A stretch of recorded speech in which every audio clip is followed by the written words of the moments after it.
এই আমি কিন্তু পুরোপুরি রেডি হয়ে গেছি। হলো, আজকে অনেক দূরে ঘুরতে যাবো। আরে দাঁড়াও, আব্বাই গেছে চেক নিয়ে ব্যাংকে, টাকা নিয়ে আসো, তারপর ঘুরতে যাবো। টাকা ছাড়া ঘুরে কোনো মজা নাই। মতিন, ঘরে আসোস রে? আব্বা আসো আসো, দাও টাকা দাও। আমি তো ব্যাংক থেকে টাকা তুলতে পারি নাই, তুই ফোন করে দেখ। এই আমার আব্বার একটা 50,000 টাকার চেক দিয়ে পাঠাইছিলাম, টাকা দিলেন না যে?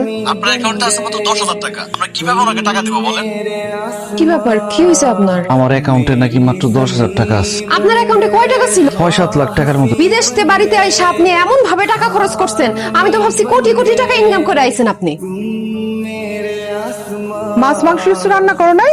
না আম্মা। মতিন আসার পর থেকে মাছ মাংস খাইতে খাইতে এমন অভ্যাস হয়েছে, এখন তো মাছ মাংস ছাড়া খাইতেই পারবো না। ভাবি, আমিও মাছ মাংস ছাড়া ভাত খেতে পারবো না। আমার জন্য একটা মাছ ভাজি করে নিয়ে আসো। আবার মাছ পামো কই? ফ্রিজে তো মাছ মাংস কিছুই নাই। মাছ মাংস ফ্রিজে নাই মানে? মাছ মাংস ফ্রিজে কেমনে থাকবো? আমি তো গত 2-3 দিন ধরে বাজার করতে পারতেছি না। কেন? ও বুঝছি, ও বেশি খাই দিছে না, বাপ মারে বেশি খাওয়া ফেলাইছো, এই জন্য বাজার করছ না।